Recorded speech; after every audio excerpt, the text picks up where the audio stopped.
piggyback off what you said. PTSD is not a life sentence. It doesn't have to be. I know how hard it is to make a change. It's so hard to take that first step. You have to put the effort in. West 7-3, eastern, there is a large urban sprawl. Low pass, show of force confirmed at the enemy. Outside the wire. Posture 1, guns good. Welcome to Outside the Wire. This is episode 1. I'm Greg, one of your co-hosts. Was in the Marine Corps from 99 to 07, deployed to Iraq in 04, and currently one of the owners of Leatherneck for Life. And we wanted to bring a podcast to you guys that talked a little bit about what it was like outside the wire and what it's like living post-deployment.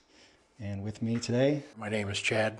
I'm a retired United States Marine. I was a Marine Sergeant with 1st Battalion, 5th Marines from 99 to 06. the purpose of this podcast is to talk about basically exactly what it says, what it's like being outside the wire or in combat, and then also what life is like after living inside a combat zone or deploying. You struggle with a lot of things like PTSD, depression, anxiety. You see the constant news, guys committing suicide. We all struggle with very similar things. We all struggle at different levels. We've all worked through things differently. And I think as being in the military, especially being in the Marine Corps, you have that brotherhood, that camaraderie, and you have that willingness and drive and even desire to look out for each other. And so the whole concept for this podcast came from a buddy of mine, Carl.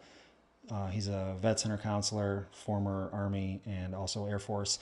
He was a medic, and he and I became really close friends, and we used to go out to the bar and drink and have a beer and just kind of talk about life in general.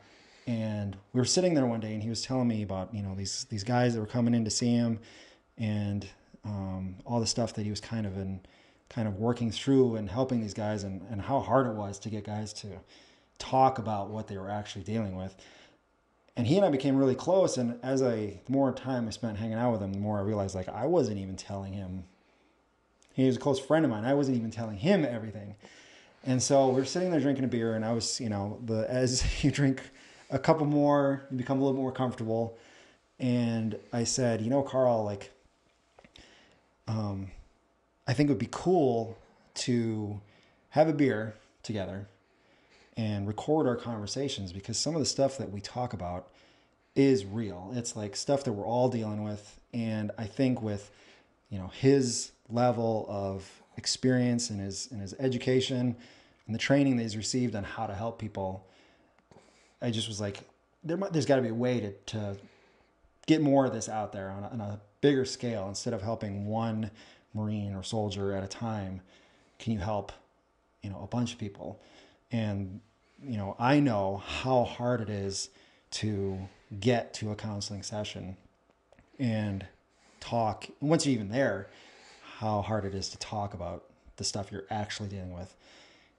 First you have to build that trust. You have to build that camaraderie with that person you're talking with. And then they have to kind of earn that. And then you have to kind of peel these layers back. And it takes a lot of time and a lot of sessions to get to even to the point where you even start making progress sometimes. And I'm like, what if you could take that same experience and break it down into a much easier way? You don't have to go to the vet center. You don't have to go to a counseling session. You can just turn on your phone and listen to a podcast, or get on YouTube and watch a video and have it be right there and get that same level of interaction and same level of information and camaraderie and trust with other people, instead of talking to someone who may not have deployed or may not even be in the military, and you're trying to trust that person. What if you had people who did exactly what you did and know exactly what you're feeling because they feel it too, and have already maybe gone through the steps that you need to go through but maybe don't even know you need to go through them or aren't willing to admit you need to go through them, and have that person share what they dealt with and what they're doing and how to get where you want to be. And so that's where Outside the Wire kind of came from. And it's not going to be just Chad and I every episode. We're going to have other Marines, other soldiers, and other combat veterans on our show to share, so that the goal is to have as many points of view as possible, have as many ideas and strategies on what you can or should be doing to kind of work through some of those issues. And that was a really long-winded intro. That was. I don't think I let you in at all.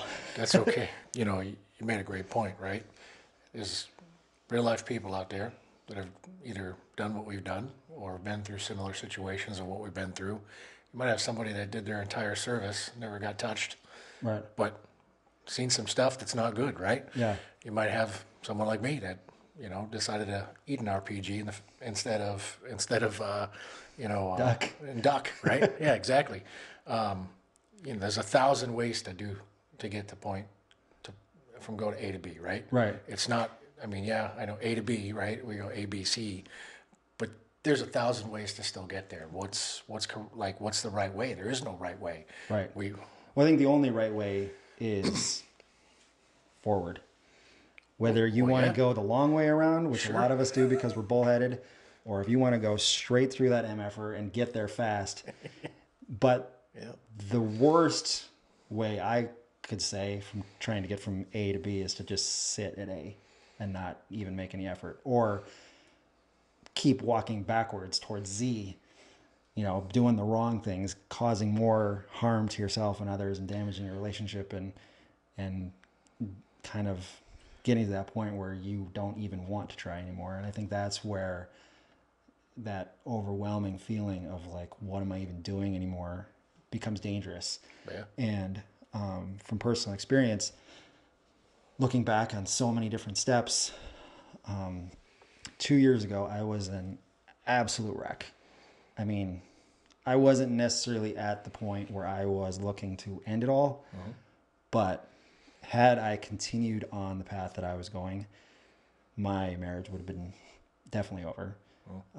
My kids would have had a very lasting impression of the person, me acting the way I did not want them to remember me by or as. And the worst part about it was I couldn't see it. I was in my own so deep that I couldn't see the damage I was causing around me. The wake behind me of destruction was just, it was outside of my tunnel vision. And it reached a kind of a breaking point. And, you know, I moved out of my house, was living in a hotel for a while. It was anger and depression all wrapped up in this mess that I couldn't even, and I would blame other things for why I felt that way. It was always someone else's fault. It was, if this person would only stop doing that, or if my wife would just do this. Yeah. And it took, you know, I think the kind of the reoccurring theme from at least my point of view on what I'd be talking about a lot would be how important it is to be honest with yourself, because you can BS everyone else, and you can even BS yourself to the point where you start believing it so much that it's like you've created this hard shell that you can't even get through, because you've developed this reality of why things are the way they are. And from that perspective, it might be great, but the reality is you're not making any progress and you're getting worse. So for me to finally take a step back and just relent and say, okay, obviously I'm doing things the wrong way. I need to do something different. And what I finally attributed it to, and I think a lot of guys who, you know, deployed or served can relate to, is when you went into basic and they handed you a rifle, unless you were Johnny Redneck and you had grown up with rifles your whole life, the first time you handled an M16, you weren't a rifle expert. You were, probably shooting unk. And it took that training, and it took someone else to teach you what you needed to be doing, the fundamentals. Hey, here's how you hold the weapon. Here's how you achieve proper sight picture. Here's how you actually look at the target. Here's how the weapon works. Basic fundamentals of marksmanship. And I think that talking about depression, anxiety, PTSD, anger, all of these things that are pretty common to deal with after you come home from a deployment. The thing about it is we're trained to go out and be killers. I mean, really. They teach you to take a bayonet and go stab a tire and yell kill, right? That's disturbing at times if you think about that, right? I mean, I love it. But not that it's fun, but yeah, exactly. I see a Marine that I've never, I think we'd known each other for about 5 minutes and I probably said kill. Yep. And you were like, good to go. This is my people. Right. But right. Yeah, to the average human psyche, it's not necessarily, it's not normal. It's just not something that you have to come full circle. You can't just teach someone how to be a warrior and then not teach them how to readapt into being a civilian again. Something that was taught to me, going through the things that I went through, think of it like a light switch, right? Yeah. And you go military, right? That little switch gets flipped on. Yeah. And you're kill. And I'm going to go handle business, and I'm going to punch forward, and I'm going to go right through that wall because that's you saw through the objective. That's what I'm taught to do. Right. When you come home, what's there for you to learn to take that light switch and shut it down, right? We're hyper vigilant when we come back. We think everybody's out to get us and nobody understands us. And, there's different things you got to learn in life. Again, you got to learn how to be, back in civilian, but keep those trials and tribulations in your heart that you've learned and those life lessons that you learned through the hard knock in the military, right? That's for me, that's the biggest thing that I had to learn. It's easy to do the task and go, hey, go through that wall, go through that house, get to the other side. No problem. Right. How do you shut that off?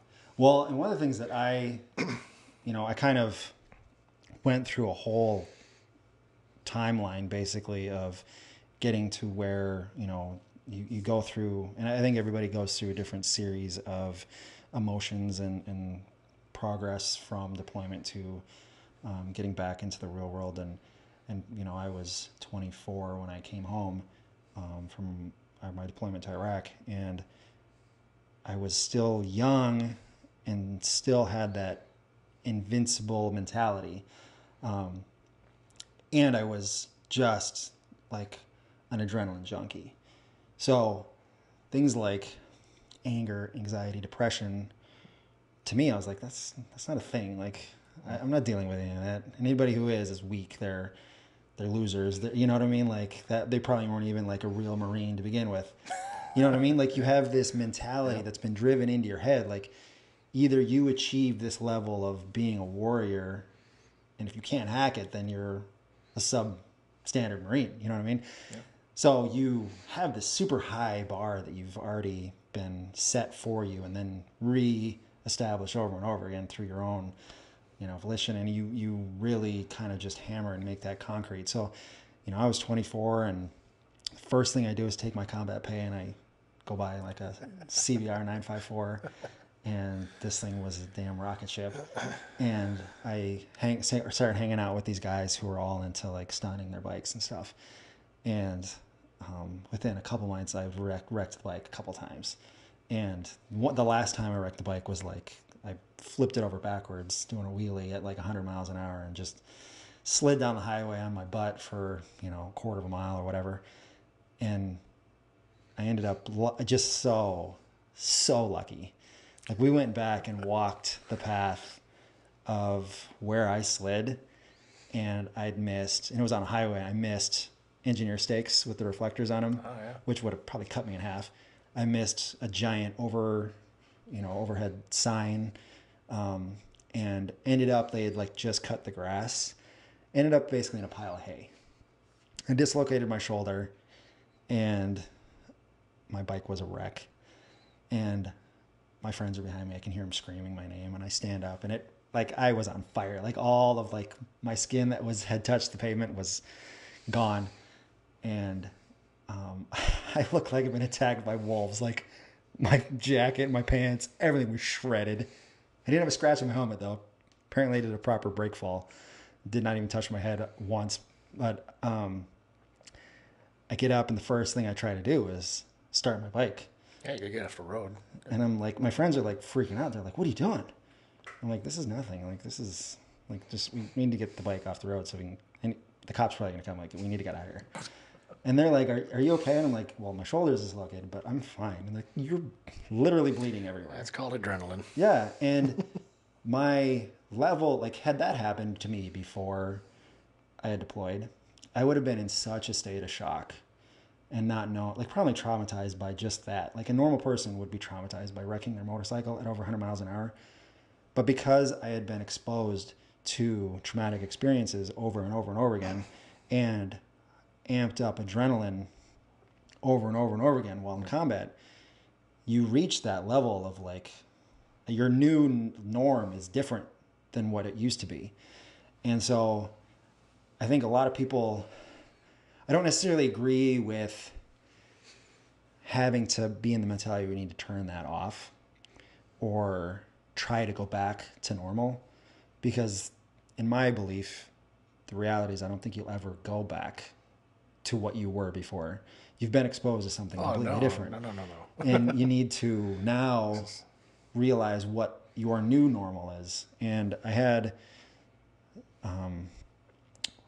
early on, I went to a vet center counselor just because I was kind of voluntold to do so. And I was like, you know what? Okay, we'll check it out. Maybe trying to pop a wheelie while I still don't have skin on my butt on another person's bike isn't normal behavior, but that's what I was doing. And I'm like, they were like, you're going to end up dead.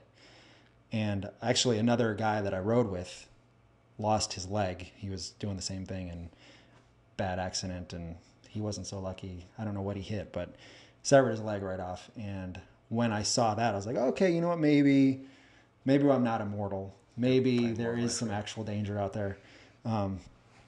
So I went to the counselor, and he talked about this idea of your pack and the experiences, the vigilance that you talked about, all go into that pack, and they become a burden because you're carrying more weight, but B, they become tools. And if you look at them only as a burden, then that's what your attitude is going to be. And you're going to see this as all this baggage, and you're going to become resentful because you're like, why can't I just stop being so hypervigilant? Why can't I stop, observing everything and being so aware of everything? Why do I have to be so amped up all the time? And he said, if you look at it from a different perspective, you are now carrying around a lot of strengths with you that the average person doesn't have. You know what I mean? Yeah. And you start looking at those things as skills, and you just need to learn how to adapt those skills to what your new normal lifestyle is. It can be a totally different perspective on, what you might see as a burden. It can actually be something that you can use in a positive way. Absolutely. Everything that we've learned in the military that taught us to go take the objective and deal with it, those are skills that you need at that time. You just got to know when to use those skills and not use those skills. Right. And I'm sorry to say, our life is not normal when you go through these things in life. I mean, even if you have traumatic stuff happen to you when you're younger, that's not a normal life. Normal life is sitting there, sun's always shining, like that would be considered normal. Right. But we got to learn to deal with a new normal and continue to function through life. Hypervigilance, right? Sit my back to the door, make sure nothing comes in. Well, it's just a point, it's my time to go, it's my time to go. Yeah. And I'm going to do everything I can to try to mitigate those facts, but I'm not going to go 110 miles an hour popping a wheelie down the highway anymore either. I mean, not at 40 years The old. funny thing is that stuff dies hard though, because like Yeah. I have wife and kids and responsibilities and, you know, and a life that I've created. And, you know, while if I'm being honest with myself, it's a great life. But I do have that draw. Like I do still crave adrenaline. I still want to do something that is risky or, you know, violent or not necessarily like violence in a way where I want to hurt someone else, but like that same level of like intensity where you're like, this is like life or death kind of thing. So like, you know, I bought a dirt bike a couple of years ago and, you know, it quickly escalated from riding the trails to I'm out on the motocross track and I'm trying to jump higher and higher and higher. And I have coworkers now who are like, dude, aren't you worried about like breaking your leg? And I'm like, now I'm actually worried about am I jumping as high as the guy who was in front of me? You know what I mean? And like it definitely, a lot of those things definitely take root. And I just think you need to be aware of them and, you know, don't look at them as like a negative thing, but learn how to manage them. I think it's important that, like, you know, I'm not a duty matter expert in any of this by any means. I learn day by day, and I'm sure you're going through the same thing. You know, there are things out there that can help us. There's things that can help our viewers. You know, for me, I was in the Marine Corps, and I ended up retiring out in 2006 medically because I decided to eat an RPG. Didn't really do that, but you know, I didn't duck. How did it taste? Yeah, it was delicious, but that's what they taught us. Yeah. You know what I mean? And there's things in life where the carpet gets ripped out from underneath you. Yeah. And you're gonna take a tumble and you're gonna go down. And it's, what are you doing now to push forward? What are you doing? Okay, I took my fall. I went at 110 miles an hour doing a wheelie. Right. But I'm not sucking my thumb over it. I'm getting up and I'm moving forward. And I feel like it's important for the viewers to understand that have been through these things in life, that there's resources out there. There's people you can talk. There are people that have gone through it that are living their everyday life. They're dealing with the new normal in life. Right. You know, and I think that's important for us to know. You know. Yeah. I do a nice, safe job now in law enforcement. You know, I mean, that's safe, right? I mean, that's you know, way different than being a Marine, being in combat. You know, I just figured it'd be a good idea. So, you know, and there's times I think, am I glutton for punishment? You know, so I encourage anybody that, you know, wants to learn about this and wants to learn about what people have done that are living their everyday life to watch these. Yeah. So I think, to go on to piggyback off what you said, PTSD is not a life sentence. It doesn't have to be. Oh. And I think there's so many people out there that the new norm just becomes the reality. And I know how hard it is to make a change. It's so hard to take that first step. I think the first step of any, like you think about like any of the mountains in Camp Pendleton, you look up at that and that thing is daunting. And the only way you're going to get to the top of that is by taking that first step. Mount Motherfucker, First Sarge Hill, right? Yeah. Sheep, Con Ridge, all of them. The getting to the top, but you take the first step and then you just keep taking that 40-inch step. And as long as you maintain momentum and breathing and eyes where you're going, you get there eventually. But you have to put the effort in. And I will say, I'll be the first to admit that going from where I was 2 years ago to where I am today, and where I am today is not where I want to be. It is maybe a quarter of the way up where I want to be. I've learned a ton. I've learned a ton about myself. I've learned how to be more humble. I've learned how to be way more honest. I've learned how to trust people that I would have never trusted. I mean, when you can realize that help and knowledge can come from people that you would have never expected it to. Because the thing is, Marines, we tend to size everyone up. You know, you identify who you're talking to, and you instantly put a level of, you know, it's like the common, you know, greeting when you meet another Marine, one of the first things you ask is, what's your MOS? And when you ask what's your MOS, it's not because you want to be like, oh, I'm going to tell you all about how awesome your MOS is. You're sizing them up. You're kind of figuring out where they stack based on where you are. At least that's what I did. I think that's what grunts do. But did the same thing with counselors. If they didn't deploy, if they weren't in the military, then my first initial response was always, well, how could you know anything about what I'm going through? And it's just interesting that you can learn to trust people that don't have those same experiences, because the reality is they may have the information that you need, but you got to take that first step and learn to trust them. And from here, you know, we wrap up and say, if you can't take that first step and you have things that you're dealing with specifically, and you want to ask the question, you want to see if we could talk about, maybe we went through it, or the nice thing is, you know, I have access to a lot of resources through some of the counseling that I do. I have ongoing counseling. I try to go every other week, if not every 3 weeks.